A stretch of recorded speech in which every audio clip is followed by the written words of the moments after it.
everyone, and welcome back to another episode of Let's Talk Rio. I'm your host, Ismaili, and here with me is my co-host, Kelly. Hi, Kelly. Hi, good morning. Good morning. So today's topic is actually something that is very exciting because we're going to be explaining to everybody our 2 cents of what's going on in this market right now. And we're going to be talking about the current state of the real estate market. And this is kind of like there's a lot of opinions, right, Kelly, on what's going on and where are we trending. Everybody comes to us, first question they usually ask is, what's going on in real estate, And there's so many answers to that. So yes, today will be a good discussion to kind of go in detail. But before we get into it, we're going to get into our myth of the day. And Kelly's going to bring up our first one. We kind of brought you guys a few different ones that are very common in today's market to think. So this is kind of going to branch out a little bit that for you guys. Yep. The first one is that a lot of people think that they should wait to purchase a home until home prices get lower or interest rates lower. And that's actually false.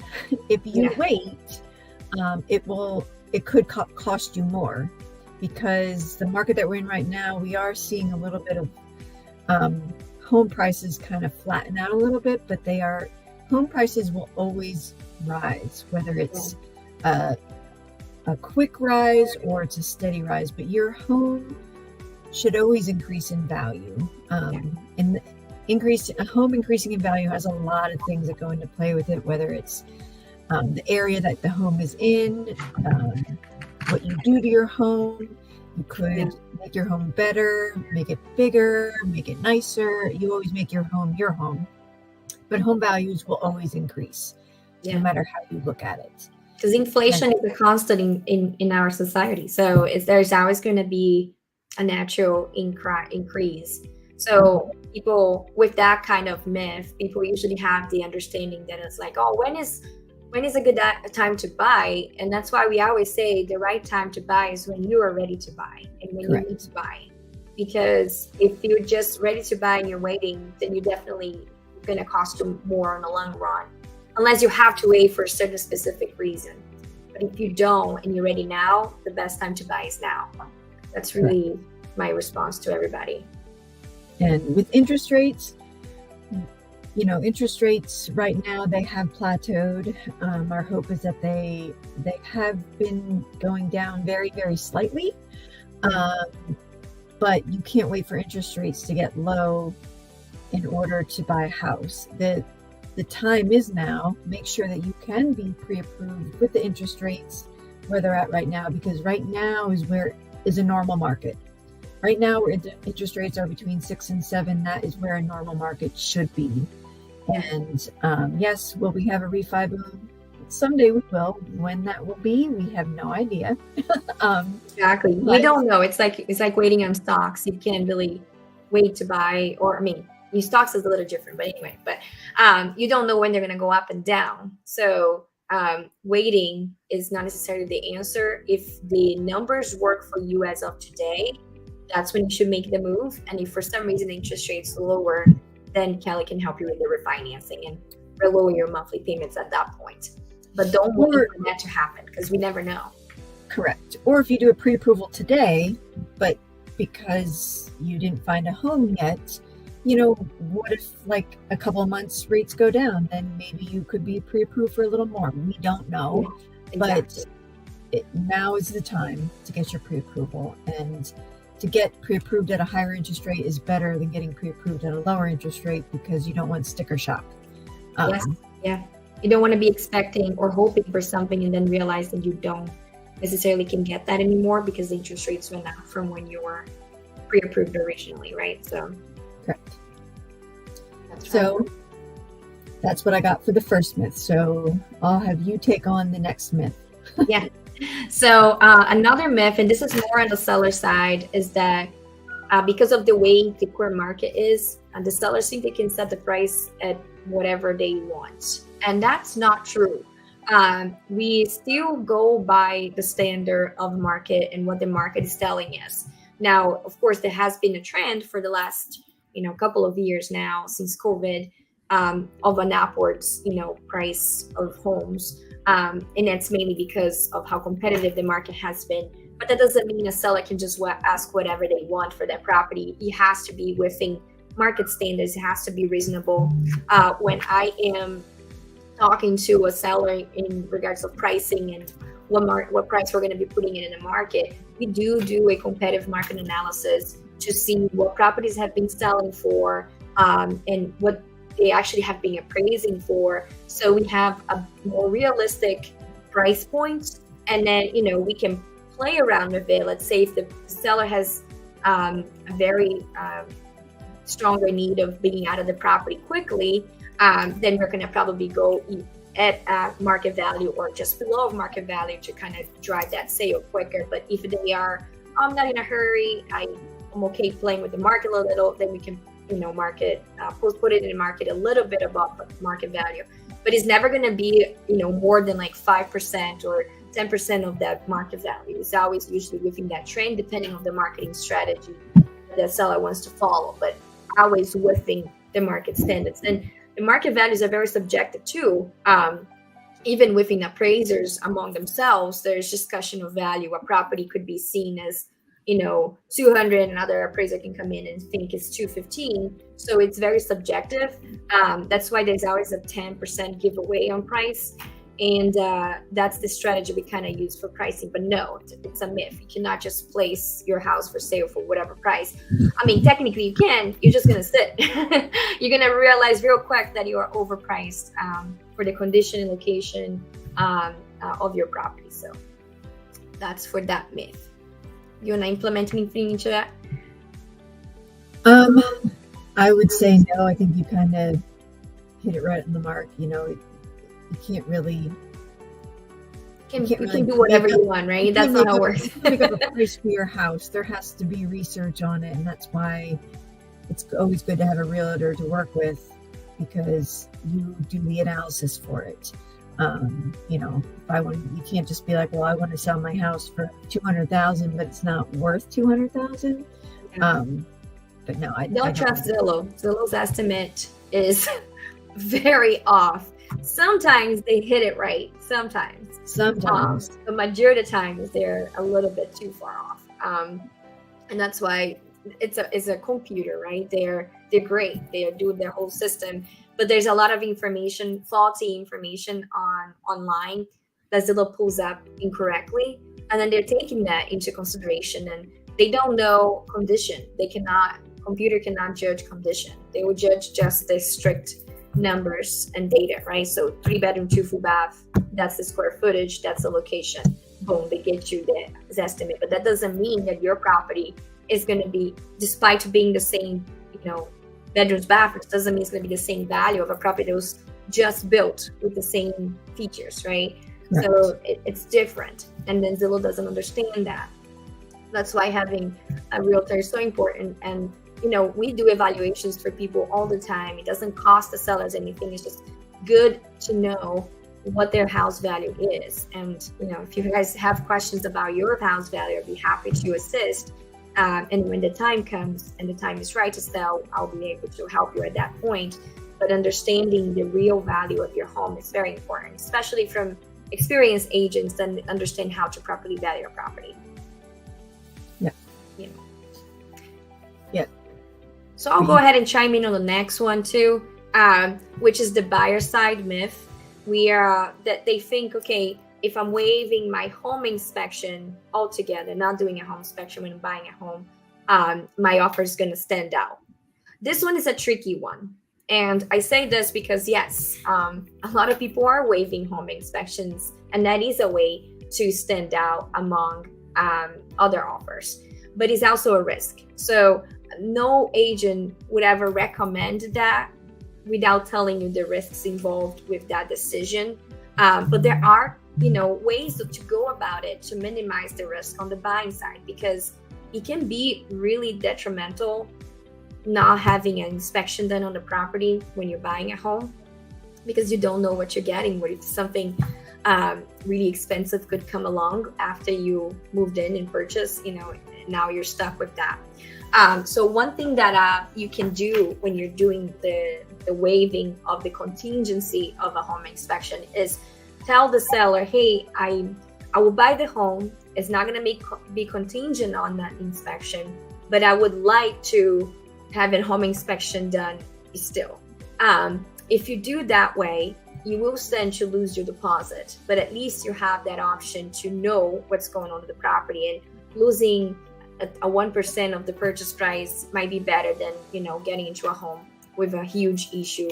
Then now it's going to cost you even more than that deposit.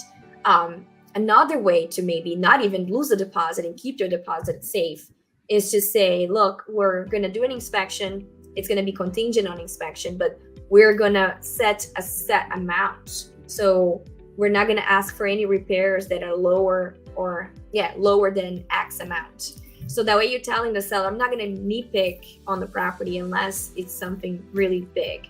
So you can stipulate that price and you can do that wording on your offer. And that will, give a little bit of a peace of mind on the seller side. If the sellers know that they don't necessarily have any major issues, they might have little things here and there, but nothing major. Then they won't mind that you're doing the inspection, and that still will give you the peace of mind that you're, have that limit capped number for your inspection. You still can do the inspection as well. And if something comes along, you still can back out and not lose that deposit. So there's different things you can do to kind of surpass this. One thing that I started doing for all my buyers since COVID kind of came along and this need, to waive inspection contingency, became a thing. I started offering them home warranty. And home warranty is outside of your homeowner's insurance. It's in addition to it. While your homeowner's insurance, they have to do a claim. They have to find out what happened. It may or may not be approved, kind of like a car insurance goes. Home warranty is no questions asked. If it's covered, it's covered no matter what happened. So that's usually valid for the first year that a buyer moves into a property. So if you're not working with me and you're not getting that as a gift like I give to my clients, but you're working with another agent, just make sure that you're asking that agent to get you a home warranty. It's a very low cost. We're talking $500 value for the year on average, maybe more, a little more or less depending on the company, but it will give you such a huge savings in case you do need to actually use that, for, let's say, your HVAC unit went bad and now it's going to cost you a couple $1,000s to repair it. Now you're only paying the deductible, and that's usually like $100, and having it repaired because you have your home warranty. So it's definitely a good way of, countering the lack of inspection maybe that when you purchase a home. And even when you do purchase a home, things can break too after you move in. So having a home warranty is actually not a bad idea in the overall scheme of things. It's also peace of mind too, I think, for some people, especially if you're not having an inspection done. For sure. Definitely recommend it 100% for anybody buying a house. And you can renew it for a second year too. It doesn't have to be just for the year.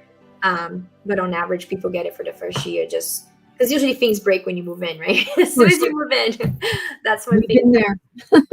Yeah, so that's good to have it. So our last myth that we're going to review is people think that you have to renovate their home before they put it on the market, which really isn't true, depending on the home. And depending on your goal, right? Correct. Yeah. So it all depends on, there's a lot of things that go into play when you're putting your house on the market. And that's why you hire a real estate agent like you to go over that stuff. I think the biggest thing if you're looking to sell your house is to make it marketable, not to renovate it. There's like getting rid of clutter for pictures when you put it on the market, I think is a big thing, but that's not renovation. That's just cleaning up clutter in your house to show, because people want to see what the house looks like with not all of your stuff in there. So it's, just decluttering your house, I think, is the big thing that people need to do versus doing renovations, unless you have visible renovations that need to be done. And, before that, you put the house on market. I think that it's all about making your house marketable, and decluttering is the biggest thing, not necessarily renovations. So, very true. I don't know. Do you want to add to that? I feel like, renovating your house, it all depends on what you want to get for your house. So Yeah. So when a seller comes to me and like they're considering, putting their house in the market, they will always ask me like, how much do I need to do in order to sell my house? And that's very subjective. I wouldn't say full renovation is needed. That is definitely a big myth. But some people, some houses, depending on the area and how the houses in the area are. So if your house happens to be in a newer community with brand new construction surrounding you, you might want to consider, paint the walls. If you have a lot of carpet or old carpet, you might want to replace that. So, to an extent, yes, some things may be needed. But if your house happens to be in a community where all the houses are kind of like a little bit dated, maybe you just do a fresh paint and maybe slap new floor. That way your house is the best one in the neighborhood and sells for more. So there's different strategies, and it really depends on how much that client wants to net. And talking to a realtor, the reason I know I'm biased, but it is important to talk to a realtor to find out what needs to happen, because sometimes you may think you want to do this, and it's going to cost you this much money, but they might not get the return when you sell it, because that investment is not needed, or it's not something that it's going to bring you value back. So the realtors are really trying to give you the best perspective on value. So, okay, maybe if you do the flooring and painting, it's actually going to make your house stand out, and you will make more than what you're spending back on the sale. Or no, maybe if you do those things, you're actually spending too much and you're not getting that money back. So you might as well sell it as is. So we were going to tell you based on, the surrounding area and what the houses are going for and what the houses look like. That way you know what you need and don't need to do, or what you should or could do in order to get more value. So we do look at all those things when we are analyzing your market before going, for sale. But a full renovation, no, it's not needed unless you have a rehab house, right, completely done, and then you want to actually renovate it and sell. Yes, then we can look at that would be like an after repair value, the ARV that we call it. And we can let you know, okay, after full renovation, this is how much your house would be worth, because it would be more comparable to like a brand new construction. So we give you that value. And if it makes sense, then you do that. But that's a very specific situation. And I have a question. Yes. So do you ever have instances where your seller knows that work needs to be done, but they say, we will give you this much for repairs that need to be done after the house is Yeah, like I guess it depends on the repairs too. So if they know the water heater is old and needs to be replaced soon, but they don't want to have to do it, or maybe they're asking me, should we do it before we sell or should we not?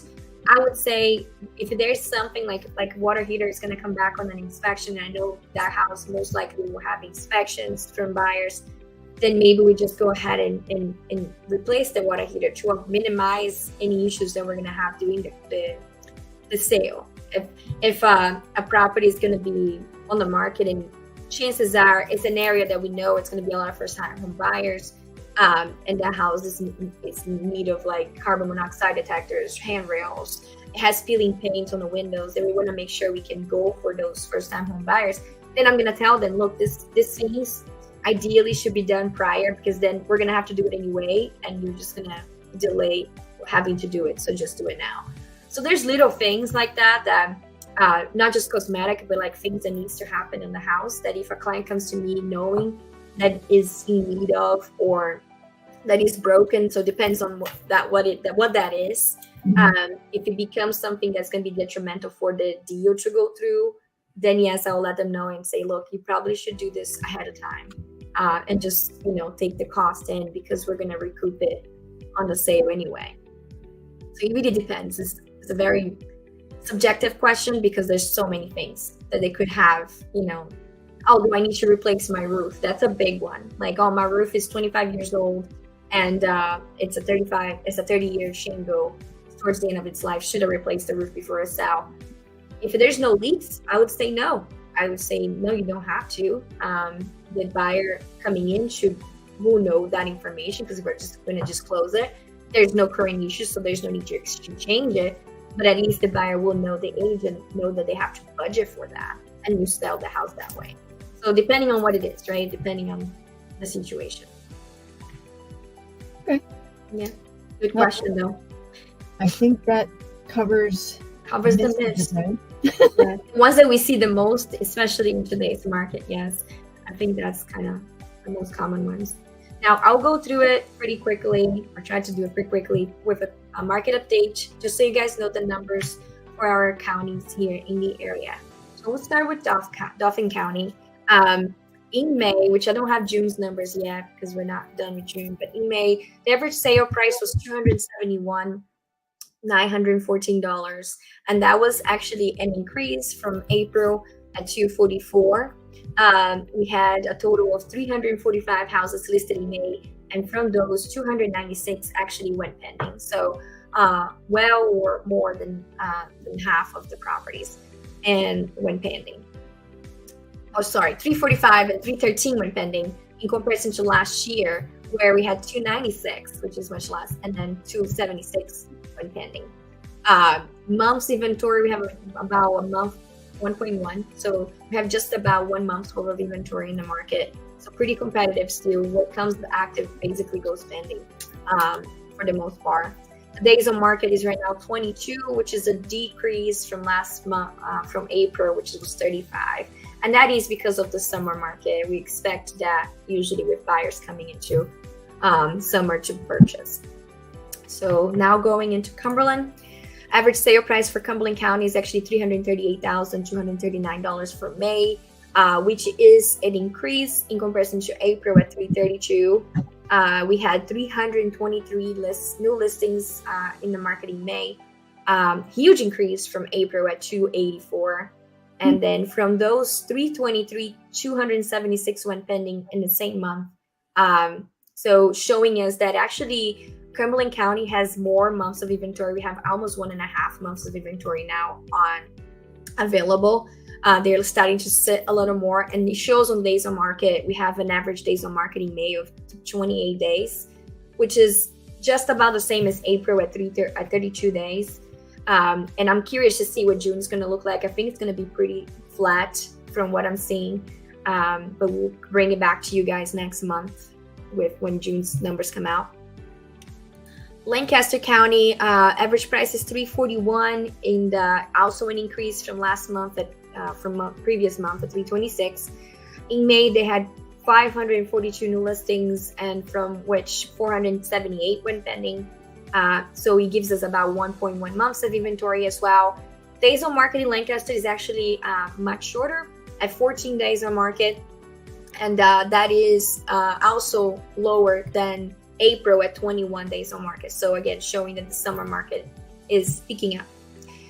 And then final, we have the York County. York County average sale price for May was $295,600, and in April we had $273. So again, another increase. It did go up in value.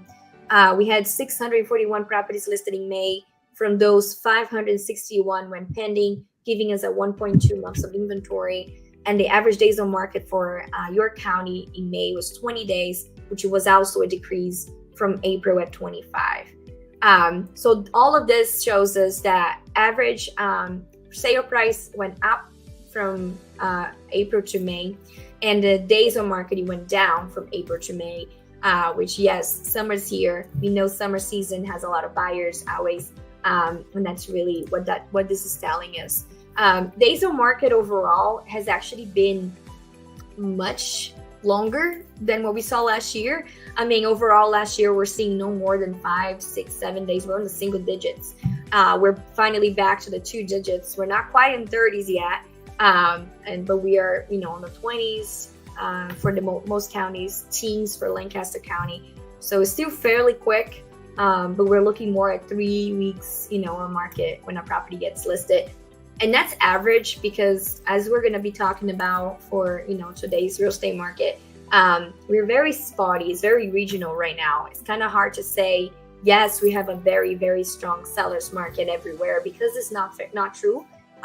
It's very spotty and it's very region centric. So I guess we can get right into it. The current state of real estate market and our 2 cents about that. So I did mention about summer home buying season being here, and it really is. You can see the numbers kind of changing, but it's not what we usually see on a year-over-year basis. It's actually a pretty, what we call it, a winter chill summer, because we're not seeing the frenzy, the craziness that we usually normally see on summer times, and that usually starts around like March. It's not even summer, spring. It goes from March to August, and it's like a craziness. And we're not really seeing that too much. Like, you guys noticed that April numbers were actually sitting longer, not necessarily too crazy. May picked up a little bit. I'm curious to see what June is going to look like. I think June is going to be maybe a little bit of increase, but not dramatic. At least that's what I'm seeing in my work.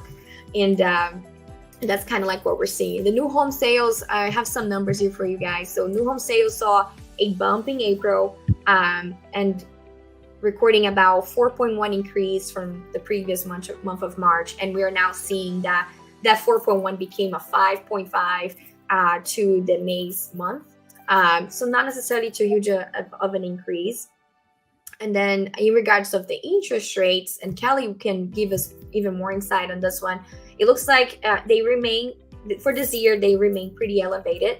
I think we're hitting year-to-date high of around 6.79 for the national average for the week of June, the beginning of June. But you're telling me about what's the average now, Kelly, that we're seeing? Like, what range are we looking at?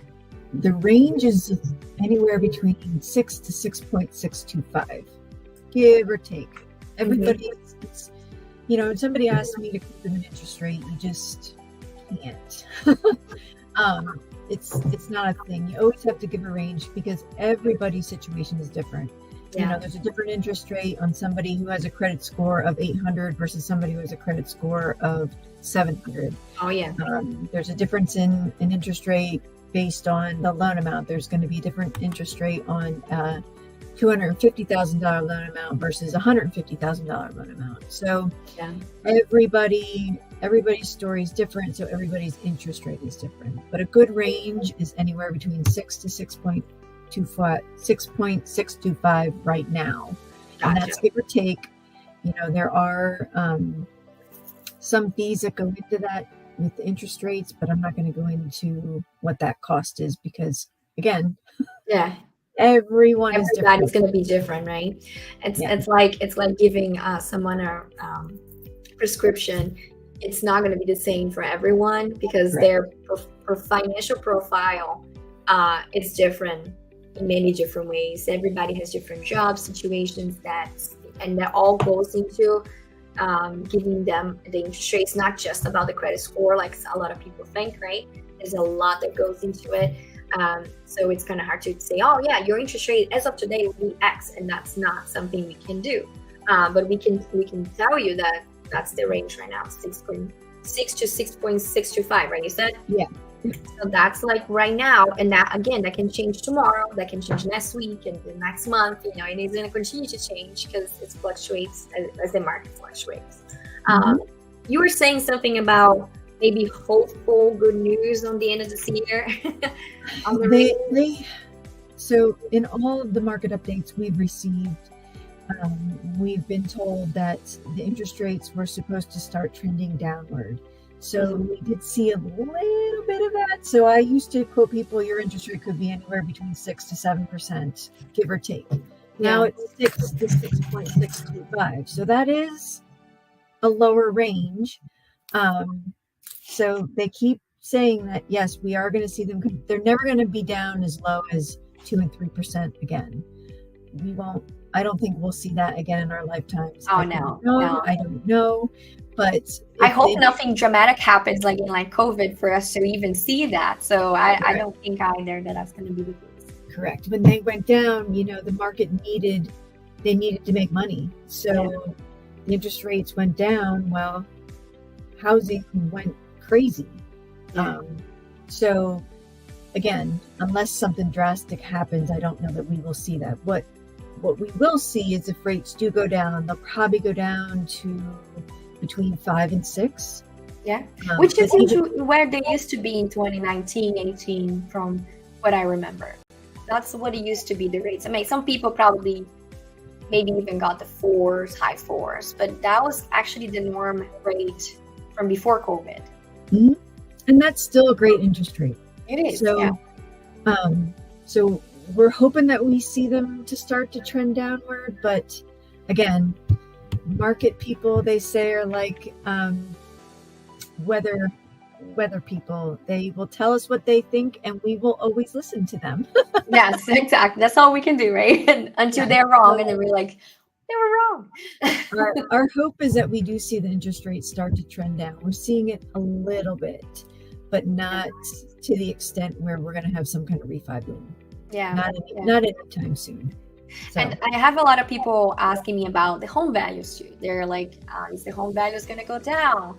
And as of now, they have been actually remaining relatively flat. I actually got some numbers for us from May.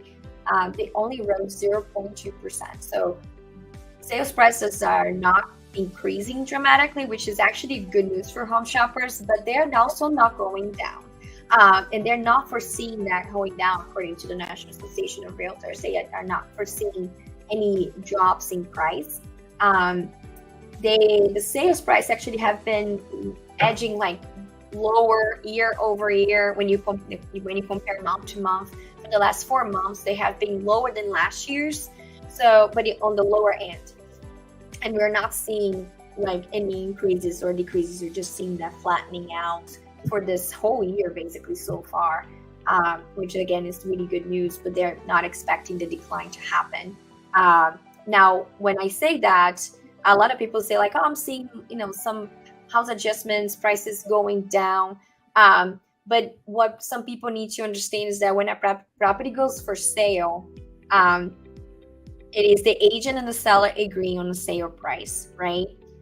Which means they could be wrong as far as where they are at on sale price, and they could be like hopeful on the market, selling for higher or whatever. We don't know. And we talked about strategy, right? When we're talking about the myth of the selling and putting whatever price they want. A seller sometimes can step their foot down and say, I want to sell at this price. And it's going to sit for a reason. But that's why you end up seeing some price adjustments. It's not because the prices are going down. It's just because maybe that seller and realtor put the house too high in the market for what it should be. So no, it doesn't mean the houses are dropping. It just means that they were too hopeful on their sale price. Yeah. And that's what we're seeing more. Like if people are now, especially agents, are trying to educate their sellers to be more realistic, because houses are not necessarily always selling higher than what they're listed for, and they're actually selling for market value. And if they're not posted or listed for sale correctly at the right market value, they will end up sitting in, and you see adjustments. One thing that we saw as a whole country is that the prices went up in the Northeast and Midwest, but they actually went down on the South and West of the country. So it is very region specific. Even within the state of Pennsylvania, I can tell you that our pocket markets where it's still super competitive and the prices are still rising, people are overbidding. But then there's also areas in the Central PA area that you are able to negotiate value, you are able to negotiate terms. And I would go even beyond and saying that it also depends on the price range. There are properties price ranges that are more competitive than other properties price ranges. If you're looking at like the 200s, a lot of competition, a lot of first-time home buyers are still looking to buy because they want to get out of the rentals, which are going cuckoos right now. They're so crazy. But then when you get to the 400s, 500s price values, there's not as much competition because usually those are the second homeowners, mover uppers.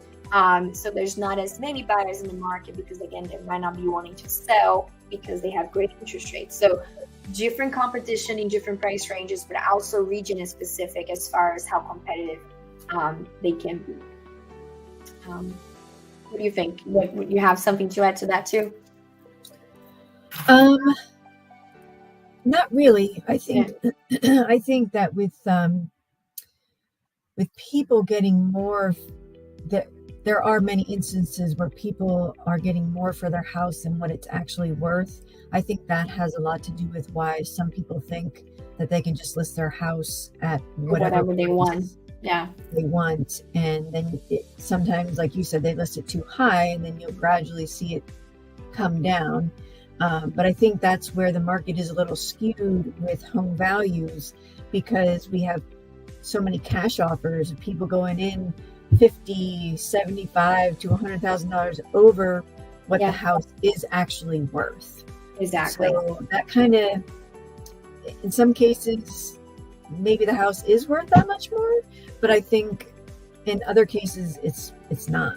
Yeah. And it really skews things. And you brought an interesting topic there too, for the cash buyers skewing the value.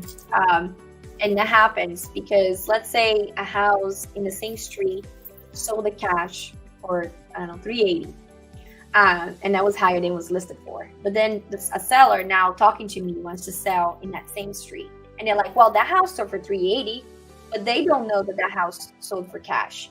And I do, right? Because I'm looking in their records and I can see, look, yes, they sold it for 380, but they got a cash buyer, which means there was no appraisal done. There's no banking involved.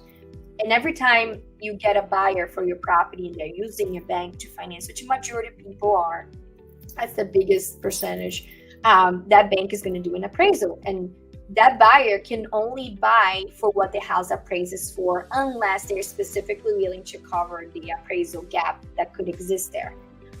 Which means when an appraiser is coming to a property to evaluate the value, they are going to be looking on how that property was purchased, because if they see that a property was purchased in cash, they are not going to take that as heavy as a consideration as a property that was financed, sold with a buyer financing.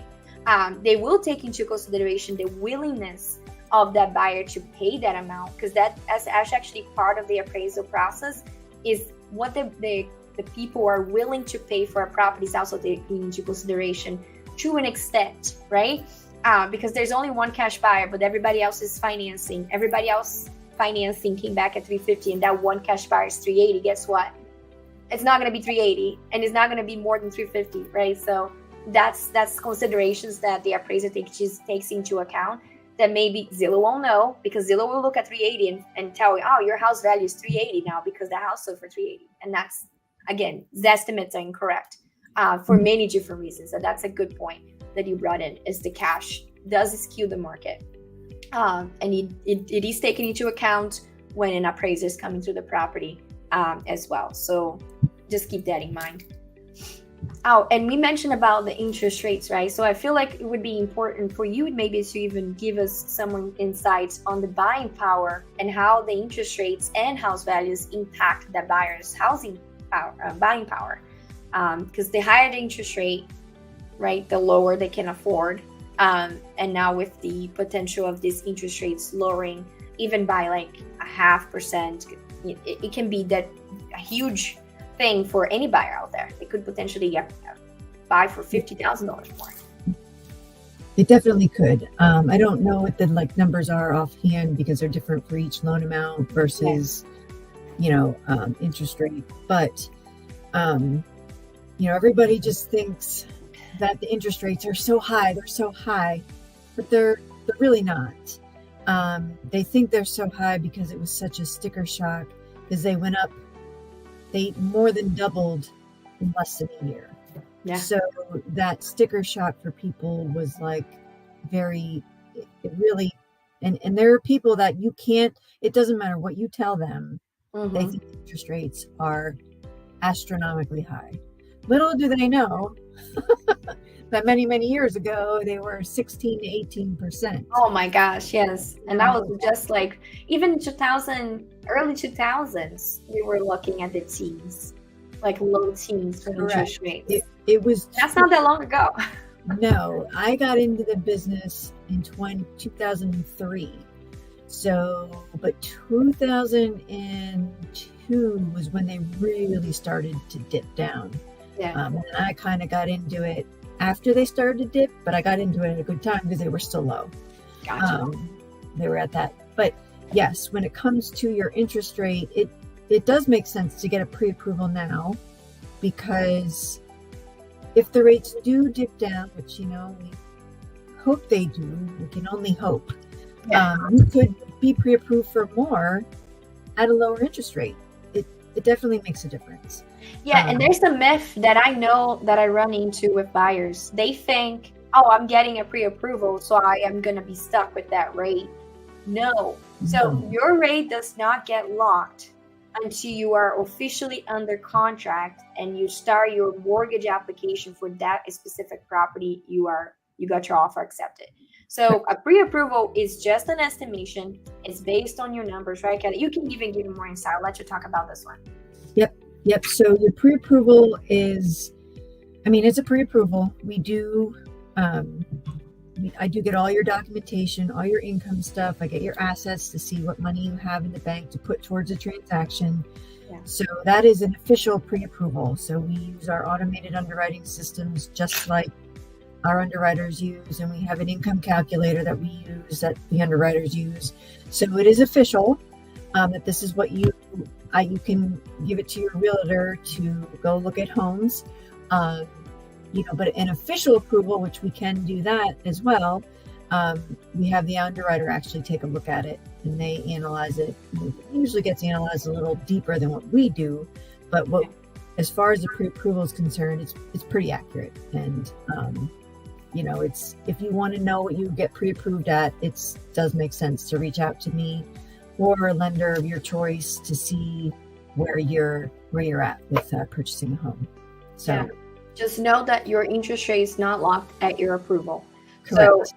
So we say, get your pre-approval now, and that's why. It's because there's no real lock on anything. You don't have to buy with a certain amount of time. You're not locking any interest rate, but it will give you a good understanding of how much you can approve, what kind of financing you're getting. So we can start a search on the right foot. But understand that your rate only gets locked in once you have the contract signed with the seller.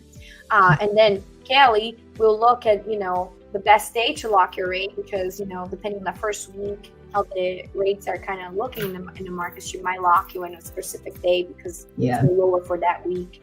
And then you're set for that rate until we close, unless there's a need for an extension, and then you extend the rate, the lock rate and all that. But that rate only gets locked in after. And a lot of my buyers think, oh, my lender told me I was going to get 6.25 when I got approved. So why am I getting a 6.4, whatever? And that's because it fluctuates. You're not locked in on that rate. That rate is just the day that they ran the pre-approval, how much it was running for your profile. So you have an idea, but it doesn't get locked until you get in the contract. And that's a huge one, and I'm going to make sure people understand that a lot of people don't know that. Yeah, that could have been one of our myths. I know, right? Now there it goes. There it is. It's out there. So we kind of gave you guys a pretty good understanding of what the market and what it is. We know that there's a shortage in inventory right now, and that really comes down to like sellers that may have refinanced their property over COVID, got a very low interest rate, and are deciding to stay put until they see better rates, because they might not need to sell, but they might not need to move to somewhere else. So the people that we're seeing selling are really only the people that need to sell for a specific reason or another. And because of that, we're having a shortage of inventory. When usually, some people kind of just sell because they want an upgrade, but, the interest rates are the same as they already pay. So it was easier when interest rates were kind of like leveled out. But now that we have some people at the 2s and 3s, we're finding that sellers don't want to let go of those 2s and 3s, and maybe they're okay staying in their house for another couple of years, to build more equity before they decide to sell. And that's the shortage that we're seeing. I mean, that's one of the biggest, I should say, reasons why we're seeing shortage. There's other reasons as well. The market has been great, and there's more buyers in the market because we're seeing historic lows on unemployment levels as well. Like everybody, thank goodness, has a job and are doing well, and they can afford to go and pursue the home buying, dream. But there's different factors, but the biggest one I would say is the lack of inventory that we have been seeing within the last couple of years, for sure. I'm sure. In a perspective of what the experts are saying about the housing market recovery, right? They're expecting to be very sluggish. And by that, what they mean is that we don't know exactly. It's not going to be something like, oh, we're going to recover in a few months and that's the plan of action. There's no such a thing, right? They don't know exactly how it's going to happen. They're seeing that it's recovering already. It's kind of like stabilizing, but it's at its own terms because we're coming from something that was unheard of, right? The COVID situation, it's brought in a whole new type of real estate market, and they don't know necessarily what to call this because it's so unique in its own way. And the recovery has been much slower and with ups and downs in different areas, in different price ranges. So they're calling it this sluggish recovery of the housing market. It is happening. It is currently happening, but we just don't know when it's going to be finalized. But it's going the right direction. I would say to finish this, because we kind of went over quite a bit with you guys today, is to if you're wondering when is the right time to buy or to sell, I always know is the right time is the right time for you. If you need to buy a home, if you need a new home for any reason, or you just want a new home, that's the right time. If the numbers are making sense to you, if you're able to qualify for the amount that you want to go for, that's the right time. If you need to sell because you need to move to another state, or you need to get closer to work, or you want to get closer to family, whatever it is, that's the right time to sell. As soon as the numbers make sense for you is always the right time. And talking to Kelly and understanding where you are financially also helps. Even if you don't know if right now is the right time, just understanding what the numbers look like for you can help you either get there, or maybe you're already there and don't even know it. But at least knowing that knowledge is power, you will be able to make the decision that is right for you right now. Yep. Yeah, just talk to Kelly. That's the answer of the day. I don't have anything to add to that. Just like, hey, I'll take that. I'll take the goat and walk away. So yeah, that's what we have for today. That's our 2 cents on the real estate market as of now. We would definitely try to bring another update once we see more things developing here in our channel. So just stay tuned to that, and more information to come on the next episode. Yep. See you guys. Have a good day. Bye. See ya.